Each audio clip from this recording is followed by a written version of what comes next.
أشهد أن لا إله إلا الله وحده لا شريك له وأشهد أن محمدا عبده ورسوله أما بعد فأعوذ بالله من الشيطان الرجيم بسم الله الرحمن الرحيم الحمد لله رب العالمين الرحمن الرحيم مالك يوم الدين إياك نعبد وإياك نستعين اهدنا الصراط المستقيم صراط الذين أنعمت عليهم غير المغضوب عليهم ولا الضالين.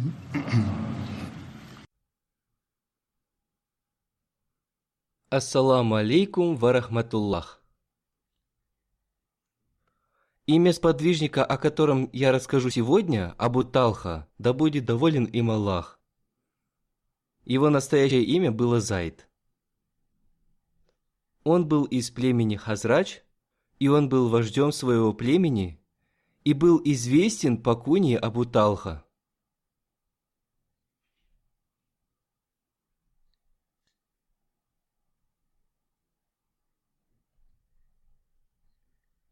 Его отца звали Сахаль бин Асвад, а его мать звали Абада бинат Малик.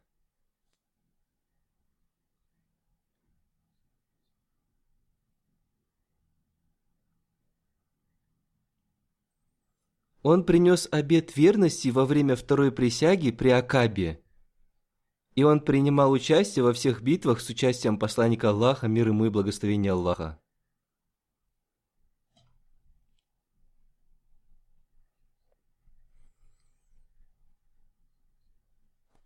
Посланник Аллаха, мир ему и благословение Аллаха, сделал его побратимом Абу Убайды Джараха. Он был среднего роста и имел пшеничный цвет лица. Он никогда не красил свои волосы на голове и бороду.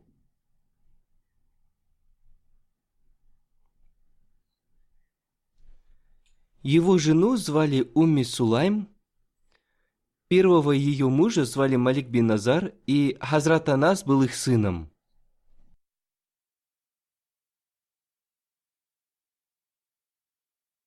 После смерти Малик бин Назара на ней женился Хазрат Абу Талха.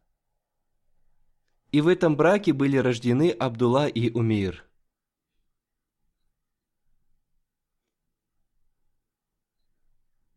Хазрат Анас повествует: когда Абу Талха посватался к ней, она сказала: «Клянусь Аллахом, я не могу отказаться выйти замуж за такого хорошего человека. Но в данный момент вы являетесь идолопоклонником, в то время как я мусульманка, и мне запрещено выходить замуж за идолопоклонника. Однако, если вы примете ислам, я выйду за вас замуж, и это будет для меня вашим свадебным даром». Таким образом, Хазрат Абу Талха принял ислам. Хазрат Сабит сказал: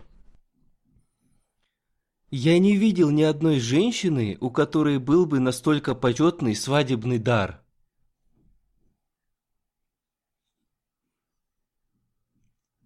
Хазрат Абу Талха, да будет доволен им Аллах, вместе с посланником Аллаха, мир ему и благословение Аллаха, принимал участие в битве при Бадре. Хазрат Абу Талха рассказал: в этой битве было убито 24 вождя неверных, и посланник Аллаха, мир ему и благословение Аллаха, повелел бросить их в один из заброшенных грязных колодцев.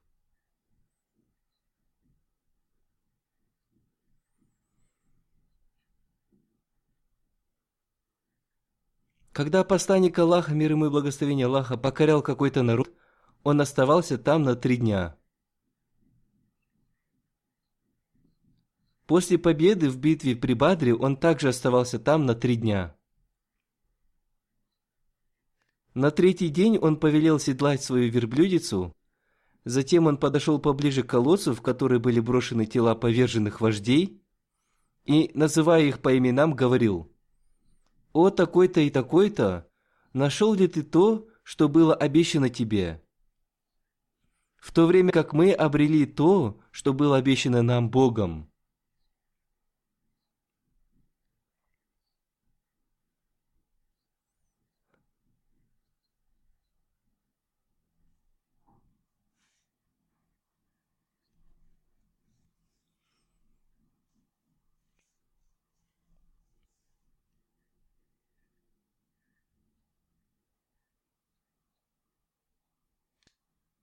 Хазрат Омар, да будет доволен им Аллах, сказал: «О посланник Аллаха, они же мертвы и не слышат вас». Посланник Аллаха, мир ему и благословение Аллаха, сказал: «Клянусь Аллахом, они слышат мои слова не хуже вас». Всевышний Аллах передает им его слова.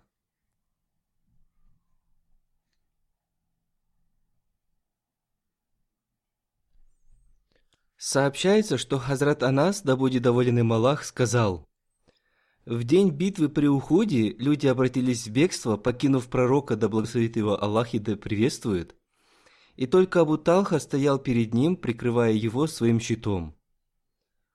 Абу Талха хорошо стрелял из лука и всегда держал его туго натянутым.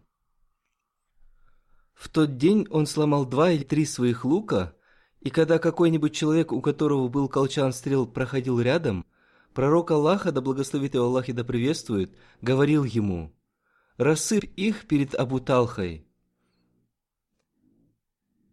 Когда же пророк, да благословит его Аллах и приветствует, смотрел на врагов, вытягивая шею, Абу Талха говорил ему: «О пророк Аллаха, да станут мои отец и мать выкупом за тебя. Не смотри на них, иначе тебя поразит стрела. Пусть лучше меня поразят вместо тебя».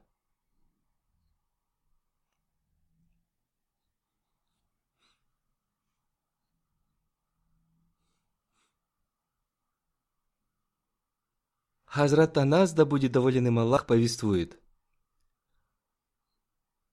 посланник Аллаха, мир ему и благословение Аллаха, обратившись к Хазрату Абу Талхе, сказал: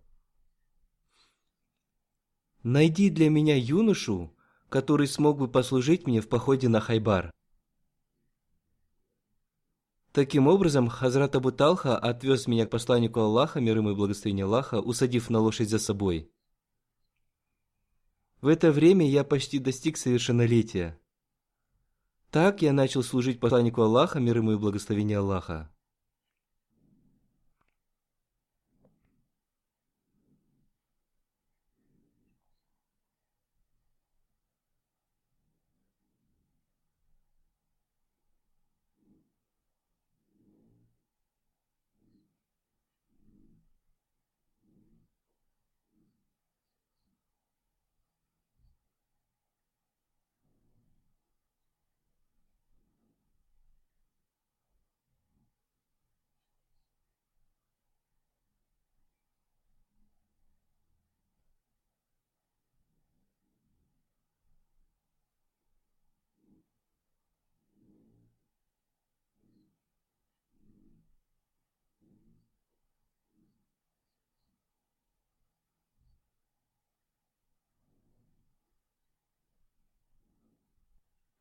Когда посланник Аллаха, мир ему и благословение Аллаха, спускался со своей верблюдицы, он возносил следующую мольбу: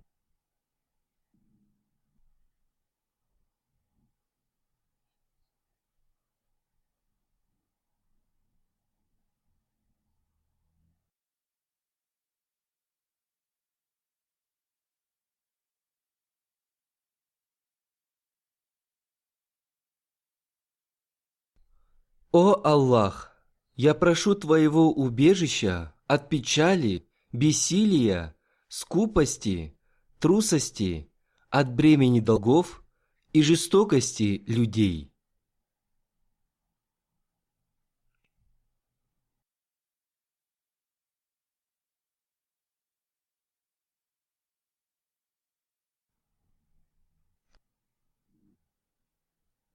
В другом хадисе от Хазрата Анаса повествуется: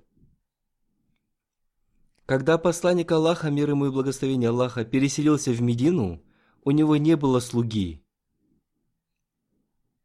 Хазрат Абу Талха отвез меня к нему, и я служил посланнику Аллаха, мир ему и благословение Аллаха, как дома, так и в походах. И он ни разу не сказал мне «уф», и ни разу не сказал мне «почему ты сделал это» или «почему ты этого не сделал».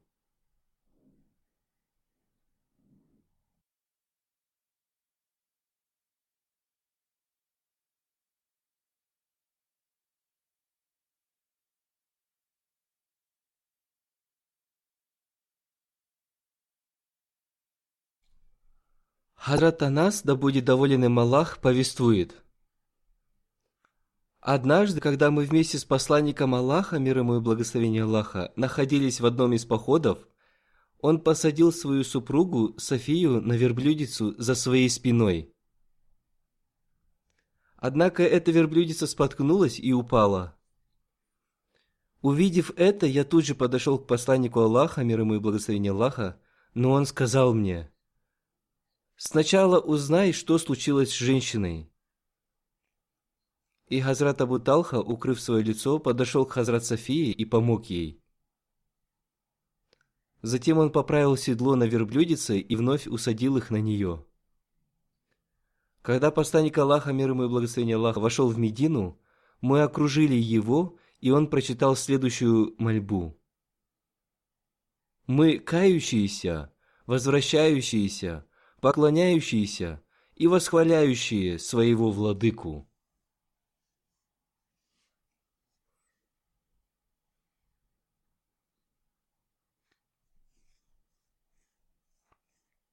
Хазрат обетованный реформатор, да будет доволен им Аллах, относительно этого события сказал: когда посланник Аллаха, мир ему и благословение Аллаха, возвращался с Хайбара, он усадил свою супругу Софию на свою верблюдицу за собой. Его верблюдица споткнулась и упала. Хазрат Абу Талха, да будет доволен им Аллах, тут же подбежав к ним, сказал: «Пусть моя жизнь станет жертвой за вас, вы не поранились». Посланник Аллаха, мир ему и благословение Аллаха, сказал: «Абу Талха, сначала узнай, что стало с женщиной». То есть в такой трудный момент сначала он хотел знать, что случилось с женщиной. Таким образом, он хотел установить права женщин.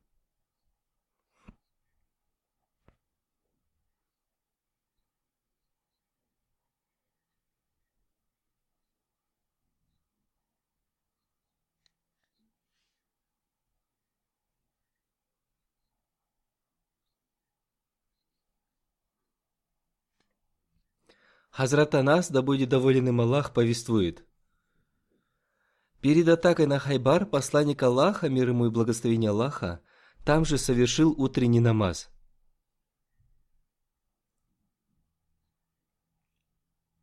После этого он сел верхом на свою верблюдицу.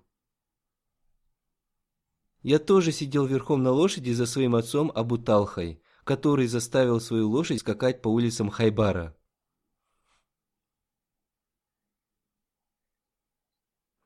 Мои колени касались его колен, и в это время я видел голые колени посланника Аллаха, мир ему и благословение Аллаха, и они были очень белыми.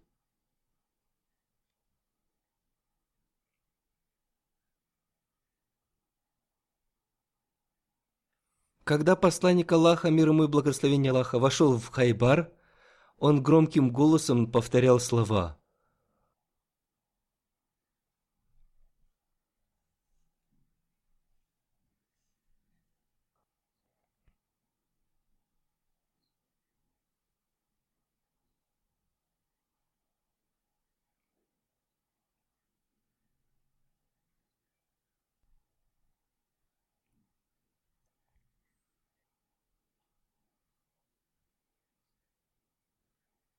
«Аллаху Акбар, Аллах велик, Хайбар разрушен.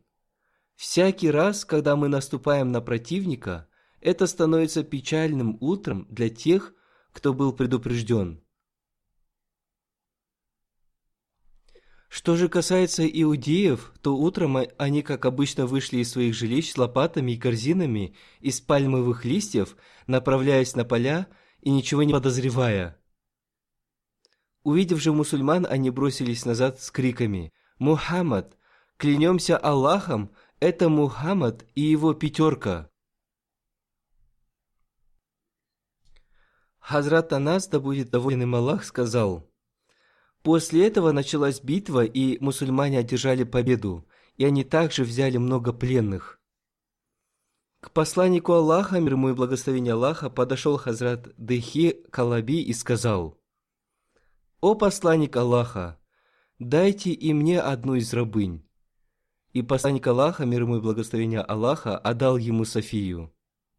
Некий человек, обратившись к посланнику Аллаха, мир ему и благословение Аллаха, сказал: «О посланник Аллаха, она достойна только вас, поскольку она является дочерью вождя племени Бану Надир, и ее мать является дочерью вождя племени Бану Курайза».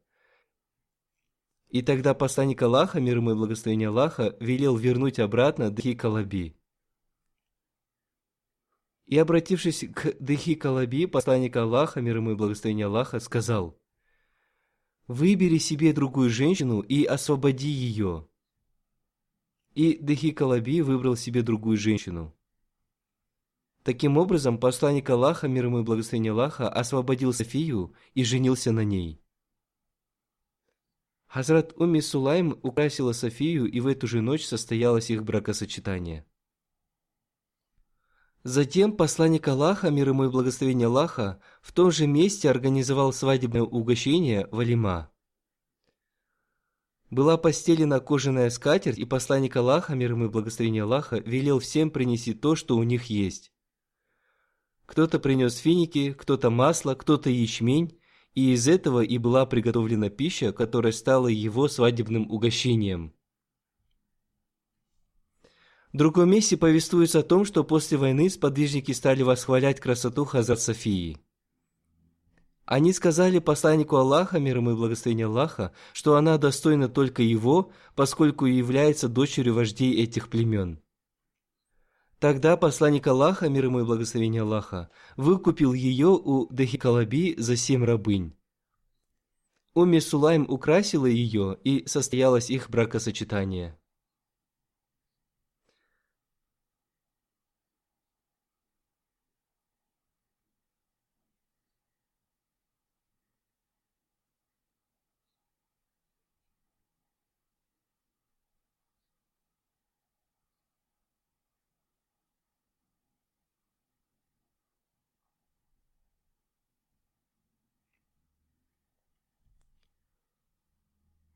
Хазрат Анас, да будет доволен им Аллах, повествует, что в битве при Хунайне посланник Аллаха, мир ему и благословение Аллаха, сказал: «Кто сегодня убьет неверного, тот получит все его вещи».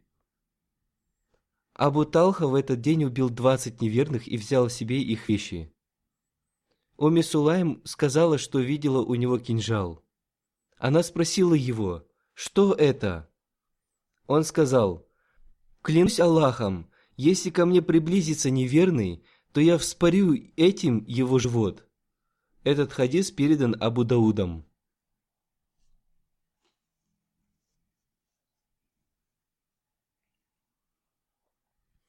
Хазрат Анас повествует, что голос Хазрата Абу Талхи был очень громким. Его голос был громче, чем голос целой общины. В одном из повествований говорится о том, что его голос был сильнее голосов 100 или 1000 человек.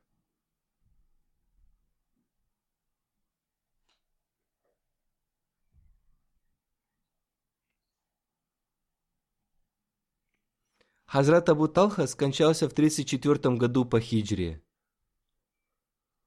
Он умер в возрасте 75 лет на одном из островов возле Басры, и там же был похоронен. Его погребальную молитву совершил Хазрат Усман, да будет доволен им Аллах. Хазрат Анас повествует: Хазрат Абу Талха при жизни посланника Аллаха, мир ему и благословение Аллаха, не соблюдал дополнительных постов, чтобы не ослабеть для джихада. Но он стал постоянно соблюдать пост, кроме праздничных дней, после смерти посланника Аллаха, мир ему и благословение Аллаха.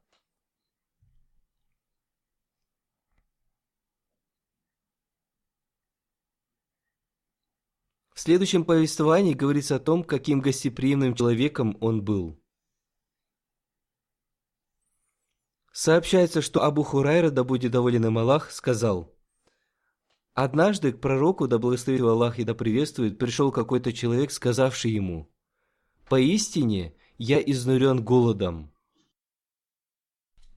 Услышав это, посланник Аллаха, да благословит его Аллах и да приветствует, отправил кого-то к одной из своих жен, но она сказала: «Клянусь тем, кто послал тебя с истиной, у меня ничего нет, кроме воды». Тогда он отправил его к другой своей жене, но и она сказала нечто подобное, и в конце концов он обошел всех его жен, но все они говорили одно и то же: «Клянусь тем, кто послал тебя с истиной, у меня нет ничего, кроме воды». Тогда пророк Аллаха, да благословит его Аллах и да приветствует, спросил: «Кто примет этого человека у себя сегодня ночью?» Один из ансаров откликнулся: «Я, о посланник Аллаха», после чего он увел его к себе домой и сказал своей жене: «Прояви почтение гостю посланника Аллаха, да благословит его Аллах и да приветствует». Этот ансар сказал своей жене: «Есть ли у тебя что-нибудь из еды?» Она ответила: «Нет ничего, кроме еды для моих детей». Он сказал: «Займи их чем-нибудь, если же они захотят поужинать, уложи их спать, а когда наш гость войдет, потуши светильник и делай вид, что мы тоже едим». А потом они сели на свои места, гость поел, а они легли спать голодными. И когда наутро хозяин дома пришел к пророку, да благословит его Аллах и да приветствует, он сказал: «Аллаху понравилось, как вы поступили с вашим гостем этой ночью, и он ниспослал мне аят. И они отдают предпочтение другим перед собою, даже если сами они в нужде. И тот, кто спасается от скупости души своей, то это они, преуспевающие». Хазрат Анас повествует: когда посланник Аллаха, мир ему и благословение Аллаха, постригал свои волосы, Хазрат Абу Талха был первым из тех, кто собирал и хранил у себя его волосы. Сообщается также, что Анас, да будет доволен им Аллах, рассказал: однажды Абу Талха сказал Умми Сулайм: «Я услышал, что голос посланника Аллаха, да благословит Аллах и да приветствует, слаб, и я понял, что он голодает. Нет ли у тебя чего-нибудь?» Она сказала: «Есть». И достала ячменные лепешки, а потом взяла свое покрывало, завернула в часть его хлеб и засунула его мне за пазуху, а другой частью обвязала меня и отправила меня к посланнику Аллаха, да благословит его Аллах и да приветствует. И я понес ему этот хлеб и нашел посланника Аллаха, да благословит его Аллах и да приветствует, сидящим в мечети вместе с другими людьми. Я подошел к ним, и посланник Аллаха, да благословит его Аллах и да приветствует, спросил: «Тебя послал Абу Талха?» Я ответил: «Да». Он снова спросил: «Он приглашает меня поесть?» Я ответил: «Да». Тогда посланник Аллаха, да благословит его Аллах и да приветствует, велел людям: «Вставайте!» И они двинулись к выходу из мечети. А я побежал вперед, пришел к Абу Талхе и обо всем ему рассказал. Абу Талха сказал: «О Умми Сулайм, пришел посланник Аллаха, да благословит его Аллах и да приветствует, с людьми, а у нас нечем накормить их». На что она ответила: «Аллах и его посланник, мир и благословение Аллаха да пребывает с ним, знают об этом лучше». И Абу Талха пошел встречать посланника Аллаха, да благословит его Аллах и да приветствует, который вошел в дом вместе с ним и сказал: «Подавай то, что у тебя есть, о Умми Сулайм». И она принесла этот хлеб, который раскрошила по повелению посланника Аллаха, да благословит его Аллах и да приветствует, а потом Умми Сулайм выдавила на хлеб топленое масло из кожаного мешка, приправив его.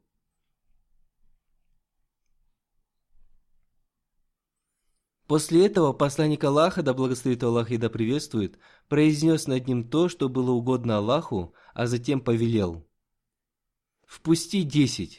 И Абу Талха впустил 10 человек, которые ели, пока не насытились, а потом вышли. Затем посланник Аллаха, мир и благословение Аллаха да пребывает с ним, снова сказал: «Впусти 10». И он впустил их, и они ели, пока не насытились, и потом вышли. Потом он снова сказал: «Впусти 10». И это продолжалось до тех пор, пока не поели и не насытились все сподвижники, а было их 70 или 80 человек.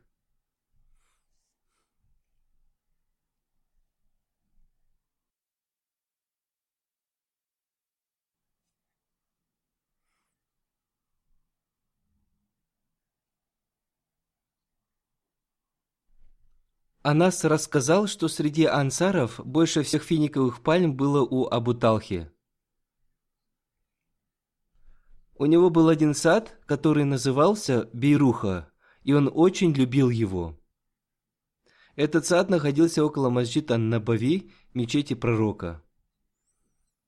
Посланник Аллаха, мир ему и благословение Аллаха, часто заходил в этот сад и пил воду из родника в этом саду. Вода в этом саду была замечательная. Когда был ниспослан упомянутый священный аят, Абу Талха пришел к пророку, мир ему и благословение Аллаха, и сказал: «О посланник Аллаха, мир и благословение Аллаха да пребывает с ним, Аллах говорит, что не достигнем мы благочестия, пока не будем расходовать то, что любим. Для меня же самым любимым из всего является сад Бируха. Я отдаю его в качестве милостыни ради Аллаха, и я надеюсь получить за него награду у Аллаха. Используй его, на что посчитаешь нужным».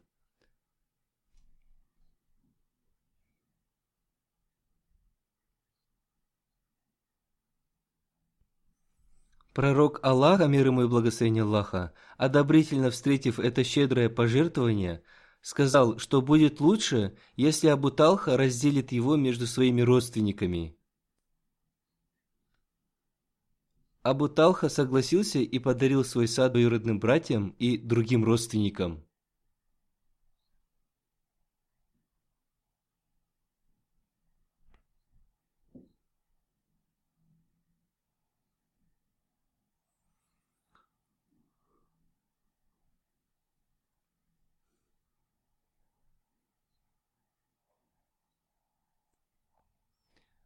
Хазрат Абу Талха имел такое достоинство, что когда умерла одна из дочерей посланника Аллаха, мир ему и благословение Аллаха, он сказал Абу Талхе: «Сходи на кладбище и похорони ее».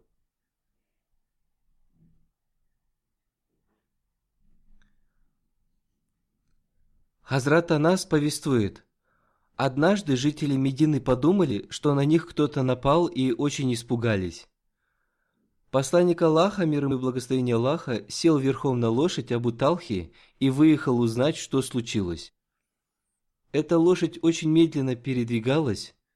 Возвратившись, посланник Аллаха, мир ему и благословение Аллаха, сказал Абу Талхе: «О Абу Талха, твоя лошадь двигалась как река, и ни одна лошадь не сравнится с ней в скорости».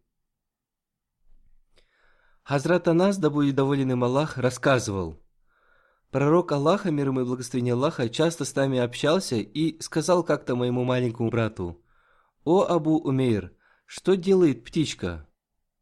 Что касается слов пророка, мир ему и благословение Аллаха, ребенку: «О Абу Умейр, что делает твоя птичка?», то причина их была в том, что у этого мальчика была птичка, с которой он играл, а когда она умерла, ему стало грустно.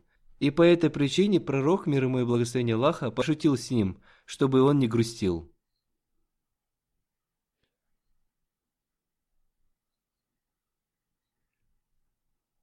Хазрат Анас, да будет доволен им Аллах, повествует: посланник Аллаха, мир ему и благословение Аллаха, часто приходил к нам домой и велел стелить постель.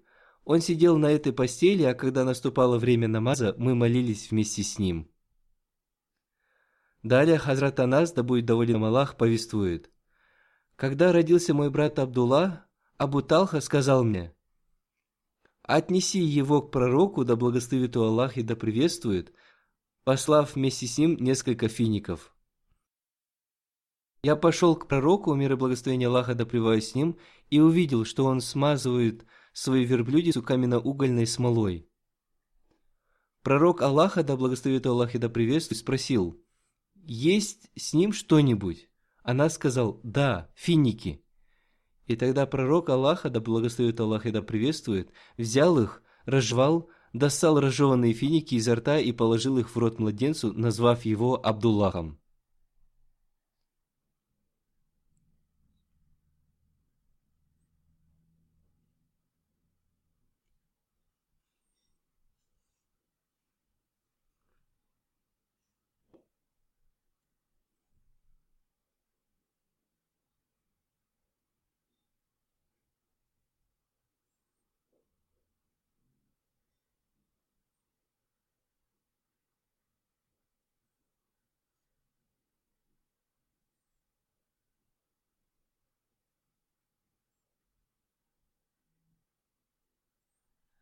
Сообщается, что Анас, да будет доволен им Аллах, сказал: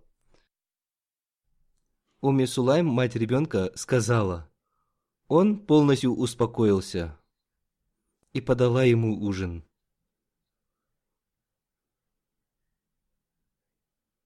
Он поужинал, а потом переночевал с ней, а затем она сказала: похороните мальчика. Утром Абу Талха пришел к посланнику Аллаха, да благословит его Аллах и да приветствует, и обо всем рассказал ему. Он спросил: вы спали вместе этой ночью? Абу Талха ответил: да. Тогда пророк, да благословит его Аллах и приветствует, сказал: о Аллах, благослови их. И впоследствии жена Абу Талхи родила мальчика. Хазрат обетованный реформатор, да будет доволен им Аллах, рассказал об этом событии следующее. Для верующего пожертвовать своей жизнью на пути Аллаха ничего не стоит. Относительно поэта Галиба люди говорили, что он пьяница. Но я слышал от нашей бабушки, что он был нашим родственником. Этот пьяница сказал: я пожертвовал своей жизнью, которую он даровал мне на его пути, но я не выполнил своего долга. То есть, если кто-то жертвует своей жизнью на пути Аллаха, подчиняясь ему, то он не совершает этим ничего отважного. В хадисе повествуется: когда умер сын Хазрата Абу Талхи от Умми Сулайм, она сказала своим близким: не говорите Абу Талхе о его сыне, пока я сама не скажу ему. В это время его не было в Медине. Посланник Аллаха, мир ему и благословение Аллаха, отправил его куда-то ради служения исламу. А когда он вернулся, она подала ему ужин. Он поел и попил, после чего она украсила себя для него так, как никогда не делала этого прежде, и он лег с ней. А когда Умми Сулайм увидела, что он сыт и удовлетворен, она сказала: «О Абу Талха, скажи мне, если люди что-то дадут взаймы какой-либо семье, а потом потребуют вернуть долг, следует ли членам этой семьи отказывать им в этом?» Он сказал: «Нет». Она сказала: «Тогда терпи и надейся на награду Аллаха, ибо ты потерял сына».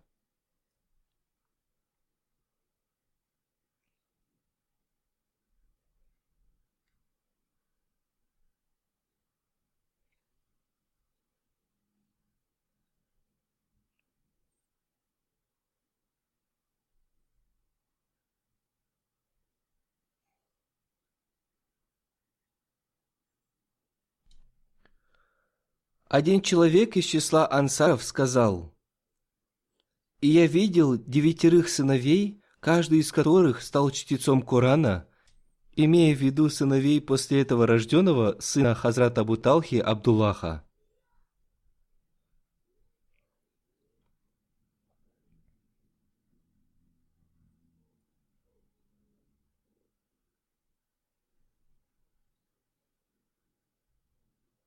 Асым аль-Ахваль рассказывал: «Я видел сломанную чашу пророка, мир ему и благословение Аллаха, у Анаса ибн Малика.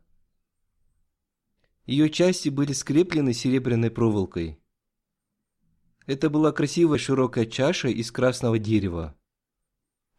Анас рассказывал о том, как часто он поил посланника Аллаха, мир ему и благословение Аллаха, из этой чаши. Ибн Сирин рассказывал, что у Анаса было железное колечко, которое он решил заменить на золотое или серебряное, но Абу Талха отговорил его снимать серебряную проволоку с этой чаши и сказал: «Не изменяй того, что сделал посланник Аллаха, мир ему и благословение Аллаха». И тогда он отказался от этой идеи. Хазрат Анас бин Малик повествует: Однажды я поел вином из фиников Абу Талху Ансари, Абу Убайда бин Джараха и Аби бин Кааба. И вдруг мы услышали голос, который возвещал о том, что вино стало запретным. Услышав об этом, Абу Талха, обратившись ко мне, сказал: «Анас, разбей этот кувшин с вином». И я ударил им о землю и разбил его. Далее Хазрат Анас повествует: когда умер посланник Аллаха, мир ему и благословение Аллаха, возник вопрос, кто будет копать его могилу. В Медине был один человек, который копал могилы, и он сделал нишу в могиле, но мекканцев так не хоронили, они не делали в могиле ниш. Сподвижники сказали, что они попросят лучшего решения у Аллаха, поэтому они отправили людей к двум копальщикам и пришли к решению: кто из них придет первым, тот и будет копать могилу. Вышло так, что первым прибыл тот, кто делал нишу в могиле, он и выкопал могилу. В толковании хадиса повествуется о том, что Абу Убайда бин Джара вырыл могилу, а Абу Талха Зейд ибн Сахал сделал в могиле нишу.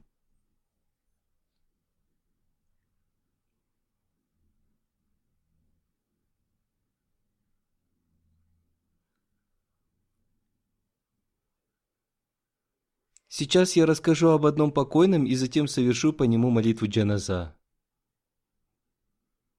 Его звали Бабу Мухаммад Латиф Амрицари, сын Мия Нур Мухаммад Сахиба. Его отец Мия Нур Мухаммад Сахиб был сподвижником Хазрата Обетованного Мессии, мир ему. Он умер 26 января 2020 года в Рабве в возрасте 90 лет. Инна лилляхи ва инна иляхи раджун. По милости Аллаха он был муси. Он был младшим братом известного миссионера Мауляны Мухаммада Садика Амрицари. Его отец Нур Мухаммад Сахиб был сподвижником Хазрата Обетованного Мессии, мир ему. Еще в юном возрасте Бабу Мухаммад Латифа его отец Нур Мухаммад Сахиб отвез к Хазрату второму халифу Обетованного Мессии. И Хазрат второй халиф Обетованного Мессии сказал ему: «Ваш первый сын, миссионер, теперь и второй ваш сын также проживет свою жизнь, посвятившего жизнь служению религии». Таким образом, в течение 4,5 лет он проработал в учреждении железной дороги и затем в октябре 1952 года посвятил свою жизнь служению исламу и Ахмадияту. Сначала он был назначен служить в отделе общины Байтуль-Мал. Затем в 1954 году он был переведен на службу в редакцию ежедневной газеты «Аль-Фазл». В 1961 году он был назначен на должность писаря личного секретаря халифа времени. В этом секретариате он прослужил 3 последних года жизни Хазрата второго халифа Обетованного Мессии и весь период халифата 3-го и 4-го халифов Обетованного Мессии. Он также служил и в период моего халифата. Он служил на этом посту до 2014 года. В 1985 году он был назначен помощником личного секретаря халифа времени. Он с большой радостью выполнял свои обязанности. Он был очень опытен в своем деле и выполнял свои обязанности с большим вниманием. Он имел интерес к чтению религиозной литературы и имел большую честь организовывать собрания шуры как в период 4-го халифа Обетованного Мессии, так и позже. Он проявлял большую осторожность в покупке различных вещей для своего офиса и общины. После раздела страны на Индию и Пакистан в течение некоторого времени он был одним из охраняющих Кадьян. У него было 5 дочерей и 1 сын. Одна из его дочерей умерла за несколько дней до его смерти. 3 его дочери и сын Атик Ахмад в настоящее время живут в Лондоне. Его сын служит в секретариате халифа времени.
Рана Мубарак Ахмад пишет: «Я работал с ним в течение 32 лет и видел, что он часто и много работал в одиночестве. Он часто говорил: если вы опечалены, больше времени проводите в служении, и Бог устранит ваши трудности.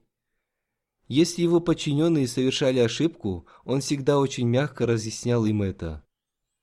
Другие служители также написали, что он был очень трудолюбивым человеком, и он всегда давал хорошие наставления своим подчиненным. Он очень хорошо знал правила учреждения Садр Анджуман Ахмадия. При разговоре он всегда выбирал правильные слова. Начиная пользоваться новой авторучкой, он всегда писал слова «Бисмилляхи рахмани рахим». И только после этого начинал писать все документы. Он всегда приходил на службу вовремя и уходил последним. Иногда он уходил поздно ночью. И я лично видел его трудолюбие. Я также замечал, что он приходил на молитву Магриб и Иша в мечеть из офиса. Иногда из офиса он приходил на утренний намаз. И он никогда не беспокоился о том, что он должен идти домой. Служение было главной его целью. Он никогда не выдавал секретов общины и ни с кем не говорил на эту тему. Насир Саид Сахиб написал: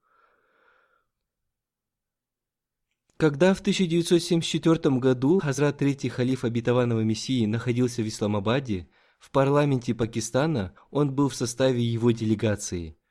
И в это время он проявил большое служение и даже мыл посуду вместе с другими служителями. Он был бескорыстным человеком.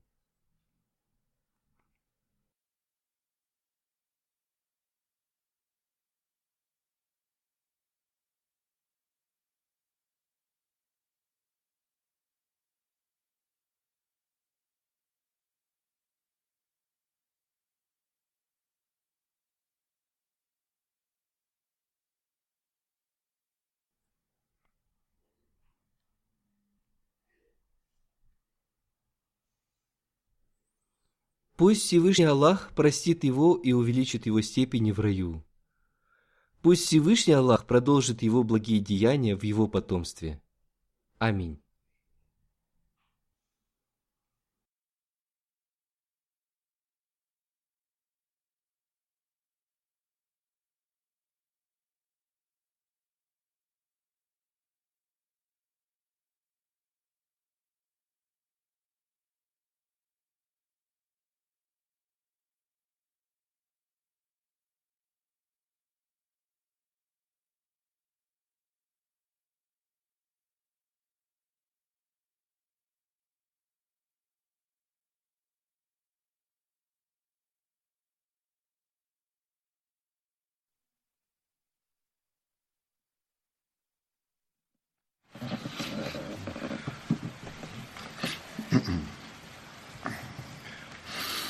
الحمد لله نحمده ونستعينه ونستغفره ونؤمن به ونتوكل عليه ونعوذ بالله من شرور أنفسنا ومن سيئات أعمالنا من يهده الله فلا مضل له ومن يضلل فلا هادي له ونشهد أن لا إله إلا الله ونشهد أن محمدا عبده ورسوله عباد الله رحمكم الله إن الله يأمر بالعدل والإحسان وإيتاء ذي القربى وينهى عن الفحشاء والمنكر والبغي يعظكم لعلكم تذكرون اذكروا الله يذكركم وادعوه يستجب لكم ولذكر الله أكبر